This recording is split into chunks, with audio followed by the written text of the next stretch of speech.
ನಮಸ್ಕಾರ ಎಲ್ಲರಿಗೂ. ನಾನಿವತ್ತು ಬೆಲ್ಲದ ರಸಮಲೈ ಮಾಡ್ತಾಯಿದ್ದೀನಿ. ಬೆಲ್ಲದ ರಸಮಲೈ ಮಾಡೋಕ್ಕೆ ಇಂಗ್ರೀಡಿಯೆಂಟ್ಸ್ ಅದು ಬಿಫೋರ್ ಪ್ಲೀಸ್ ಸಬ್ಸ್ಕ್ರೈಬ್, ಲೈಕ್ ಮತ್ತು ಶೇರ್ ಮಾಡಿ. ಇಲ್ಲಾಂದರೆ ಮೋಟಿವೇಶನ್ ಸಿಗೋಲ್ಲ ಯಾವುದೇ ವ್ಲಾಗ್ ಮಾಡೋಕ್ಕೆ.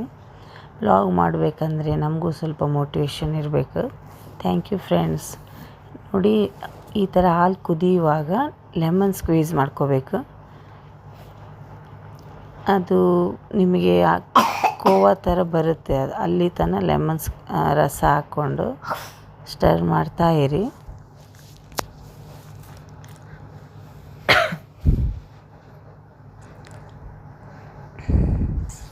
ನೋಡಿ, ಚೇಂಜ್ ಆಗ್ತಾಯಿದೆ. ಅದು ಹಾಲಿಂದ ಪನ್ನೀರಿಗೆ. ಆ ಪನ್ನೀರ್ ನೀರನ್ನ ಚಪಾತಿಗೆ ಹಾಕಿ ಟೇಸ್ಟ್ ಇರುತ್ತೆ. ಪನ್ನೀರು ಒಂದು ಬಟ್ಟೆಯಲ್ಲಿ ಜರಡಿ ಥರ ಇರೋದು ಯಾವುದಾದ್ರೂ ನಿಮ್ಮ ಮನೇಲಿ ಏನಿರುತ್ತೆ ಅದರಲ್ಲೇ ಮಾಡಿ. ಇದು ತೊಗೋಬೇಕು ಅದು ತೊಗೋಬೇಕು ಅಂತ ಪರ್ಚೇಸ್ ಮಾಡಬೇಡಿ. ಯಾವಾಗಲೂ ಇರೋದ್ರಲ್ಲೇ ಸ್ವಲ್ಪ ಮ್ಯಾನೇಜ್ ಮಾಡ್ಕೊಳ್ಳಿ. ನೋಡಿ, ಪನ್ನೀರಿಗೆ ಸ್ಕ್ವೀಸ್ ಮಾಡಿಕೊಂಡು ಒಂದು ವೈಟ್ ಬಟ್ಟೆಯಲ್ಲಿ ಕಟ್ಟಿ ನೀರೆಲ್ಲ ತೆಗೆದುಬಿಡ್ಬೇಕದು. ತಣ್ಣೀರಿಂದ ವಾಶ್ ಮಾಡಿ, ಉಪ್ಪು ಹಾಕಿ ಒಂದು 2-3 ಟೈಮ್ಸ್ ನೀರು ಚೆಲ್ಲಿ. ಅದು ಇದು ನಾನಿಲ್ಲಿ ರಸಮಲೈಗೆ ಜ್ಯೂಸ್ ಬೇಕಲ್ಲ, ಅದು ಮಾಡ್ಕೊತಾ ಇದ್ದೀನಿ.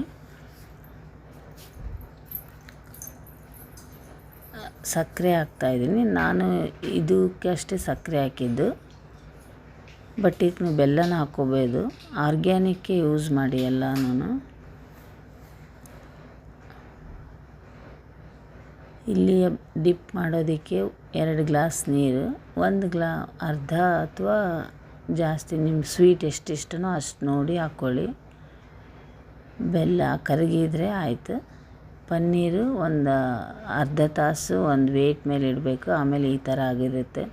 ಇದನ್ನ ಸ್ಮ್ಯಾಶ್ ಮಾಡಿ ಫುಲ್ ಸಾಫ್ಟ್ ಆಗಬೇಕು. ಅದು ರೋಲಾಗಿ ಬರಬೇಕು, ರಸಗುಲ್ಲ ಥರ ಅಥವಾ ಜಾಮೂನ್ ಥರ. ಅಲ್ಲಿ ತನಕ ಸ್ಮ್ಯಾಶ್ ಮಾಡಿ. ಫ್ರಿಜ್ಜಲ್ಲಿ ಇಡಬೇಡಿ. ಇದು ತೆಗೆದು ಬಟ್ಟೆ ಕಟ್ಟಿ ಇದನ್ನು ಒಂದು ವೇಟ್ ಇಟ್ಟ ಮೇಲೆ ಫ್ರಿಜ್ಜಲ್ಲಿ ಇಡಬೇಡಿ, ಹೊರಗಡೆನೇ ಇಡಿ. ಈ ಥರ ಸಾಫ್ಟಾಗಿ ರೋಲ್ ಮಾಡಿಕೊಂಡು ಸಣ್ಣ ಸಣ್ಣ ಜಾಮೂನ್ ಸೈಜ್ ಉಂಡೆ ಮಾಡಿ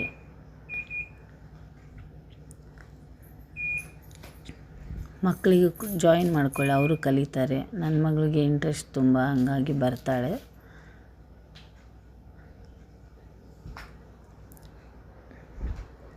ನಾವಿಲ್ಲಿ ಒಂದು 5 ರಸಗುಲ್ಲ ಮಾಡಿದ್ವಿ. ಬಟ್ ರಸಮಲೈ ಟೇಸ್ಟ್ ಚೆನ್ನಾಗಿರುತ್ತೆ. ರಸಗುಲ್ಲ ಏನಷ್ಟು ಇಷ್ಟ ಆಗಲಿಲ್ಲ ನಮಗೆ. ಬೆಲ್ಲ ಪಾಕ ಕುದಿಬೇಕಾದ್ರೆ ಸ್ವಲ್ಪ ಏಲಕ್ಕಿ ಹಾಕಿ, ಕೇಸರಿ ಹಾಕಿ ರಸಮಲೈ ಇದಕ್ಕೆ.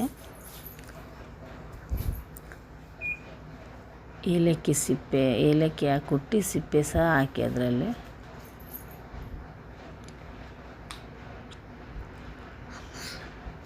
ಒಂದು 10 ಮಿನಿಟ್ಸ್ ಮುಚ್ಚಿಟ್ರೆ ಆಯಿತು. ಇದರಲ್ಲಿ ಪನ್ನೀರ್ ನಿಮ್ಗೆ ಎಷ್ಟಾಗಿರುತ್ತೋ ಅದು ಪನ್ನೀರ್ದು ರಸಮಲೈದು ಅಷ್ಟೇ ಹಾಕಿ.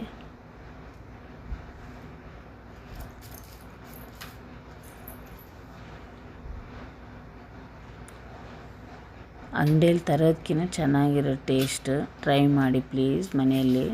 ನೀವು ಬೆಲ್ಲ ಹಾಕಿನೇ ಮಾಡಿ. ಒಂದು 10 ನಿಮಿಷ ಬಿಟ್ಬಿಡಿ, ಆಮೇಲೆ ತೆಗೆದು. ಇದು ನೋಡಿ, ಹೇಳಲೇಬೇಕು ನಾನು, ಎಲ್ಲರದ್ದು ಪರ್ಚೇಸ್ ಮಾಡ್ಬೋದು. ಮತ್ತು ರೇಟು ಅಫೋರ್ಡೆಬಲ್, ಅಷ್ಟೇನು ಕಾಸ್ಟ್ಲಿ ಇಲ್ಲ. 200 ಸಮಥಿಂಗ್ ಇದೆ. ಡ್ರೈ ಫ್ರೂಟ್ಸ್ ಚಾಪ್ ಮಾಡುತ್ತೆ. ಇದನ್ನೇನು ಕುಟ್ಟಬೇಕಾಗಿಲ್ಲ ಅವು. ಎಲ್ಲರೂ ಒಂದು ಮನೇಲಿ ಇಟ್ಕೊಂಡ್ರೆ ಬೆಟರ್. ಇದನ್ನು ಮಾತ್ರ ನೋಡಿ ಎಷ್ಟು ಚೆನ್ನಾಗಿ ಕ್ರಷ್ ಆಗ್ತಾಯಿದೆ. ಅದು ಮಿಕ್ಸ್ ಮಾಡಿ, ಇಷ್ಟೇ ಸಾಕು. ತುಂಬ ಆಗುತ್ತೆ ಅದು. ನೋಡಿ ಪುಡಿ. ನೀವು ಸ್ವಲ್ಪ ಜಾಸ್ತಿ ಏನು ಕಷ್ಟಪಡಬೇಕಾಗಿಲ್ಲ, ಈಸಿಯಾಗಿ ಬರುತ್ತೆ ಇದು ರಸಮಲೈಗೆ. ಇದಕ್ಕೂ ಬೆಲ್ಲ ಹಾಕ್ಕೋಬೋದು ನೀವು. ಬಟ್ ನಾನು ಫಸ್ಟ್ ಟೈಮ್ ಟ್ರೈ ಮಾಡ್ತಿರೋದ್ರಿಂದ ಒಡೆಯುತ್ತೆ ಅಂತ ಬಯಕೆ ಮಾಡಲಿಲ್ಲ.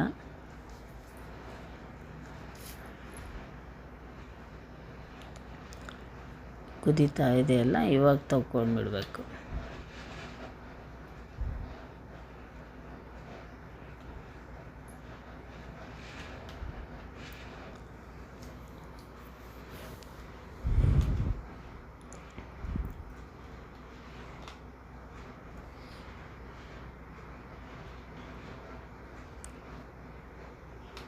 ನಮಗೆ ಹಾಲು ಚೆನ್ನಾಗಿರುತ್ತೆ, ಸೊ ಹಂಗಾಗಿ ನಾವು ಹೊರಗಡೆ ಏನು ತರಿಸೋದಿಲ್ಲ.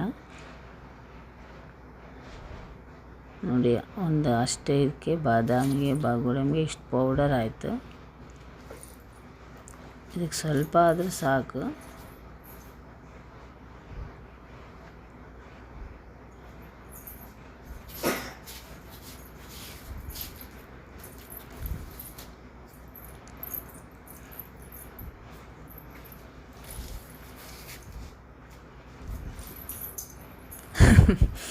ಏನು ಮಾತಾಡುವಾಗ ಗೊತ್ತಿಲ್ಲ. ಓಕೆ, ಎಂಜಾಯ್ ಮಾಡಿ ಅಷ್ಟೇ. ಇನ್ನೂ ಹೊಸ ಹೊಸ ರೆಸಿಪಿ ಶೇರ್ ಮಾಡ್ತೀನಿ.